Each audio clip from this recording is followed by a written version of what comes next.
WeeSpeak, your interactive online platform for quick English learning. Macroeconomics and financial markets will tend to decrease. Now, interest rates, let's say, and stocks are negatively correlated. Why? Because higher rates means higher cost of borrowing for consumers and firms. And this will have an overall negative effect on business, right? And therefore on stock prices. And that's why stock traders follow the news of interest rate very closely because they know it's going to have a huge impact on the direction towards which the stocks will move.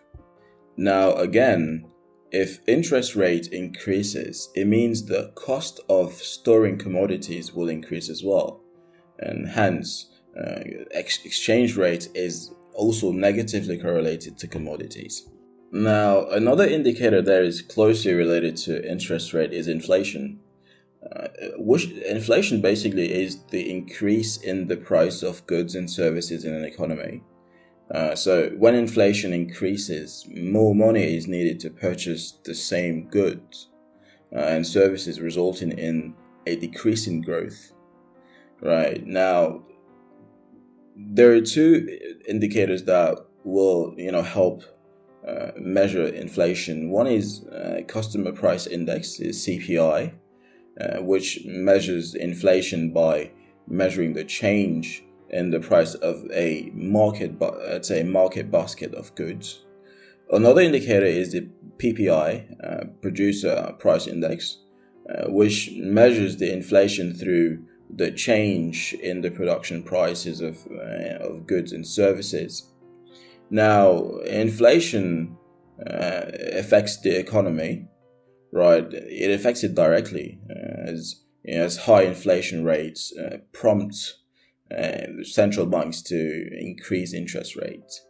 And now it's managed far more closely than it was historically, because now central banks have an inflation target, and pretty much everything revolves around hitting that target, and they use all their tools at their disposal to try and do that. So inflation is closely related to interest rate. So central banks use interest rates to control inflation.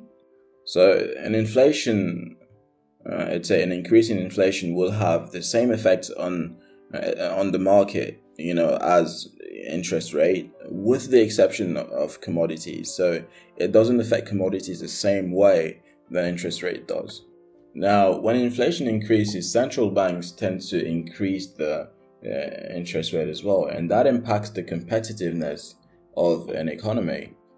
Because the, input price for companies becomes more important, because goods are more important, obviously, and money is more important. Goods are more expensive and money is more expensive as well. So its costs are higher.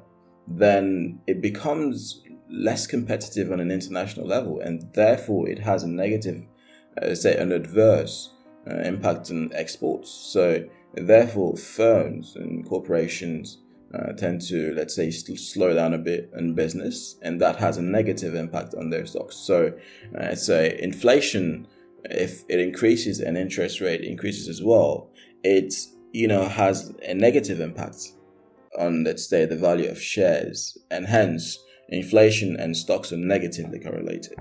Now, why did we say that inflation impacts the market as interest rate does, in the exception of commodities? Because commodities are goods, and therefore if there's inflation and the price of goods and service rise, of course the price of commodities will rise as well. If we consider, for instance, grains, and there is more, inflation, the price of grain will rise, and that's why inflation and commodities are positively correlated. So that is why investors look at it closely as well, interest rate and inflation, because it can tell you where the price of certain, asset classes will go in the near future, obviously. Now, this is one reason why commodities are used to diversify your portfolio, because it's usually, if you consider the elements of inflation and interest rate, it's negatively correlated to the other asset classes. So that's why it's sort of seen like an outlier that could be included in a portfolio for diversification. Now, so far we've talked about interest rate, we've talked about inflation. Now, another important macroeconomic indicator is growth.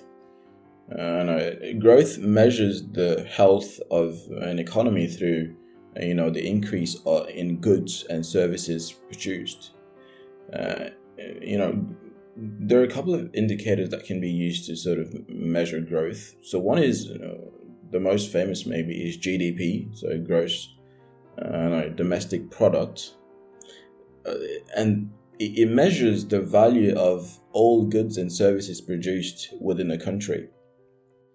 Another one is the international trade balance, which measures the difference between imports and exports. Now here, the objective obviously is to have more exports than imports. So a country that imports more goods and services than it exports in terms of value has a trade deficit or a negative trade balance. Conversely, a country that exports more goods and services than it imports has a trade surplus or a positive trade balance. Now, usually poor countries, such as Senegal, for instance, have a negative trade balance, and it's an indicator that it's an indicator of the health of the overall economy. Another indicator is the retail sales, which measures the growth through consumers' expenditure, and it's used to assess the direction of an economy.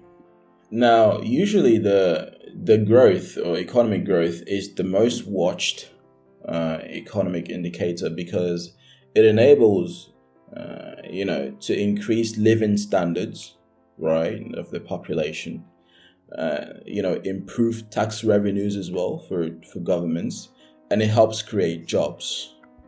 Now, having other things equal, higher output and therefore higher income will increase the revenues of the government, and it will therefore increase the value of its currency.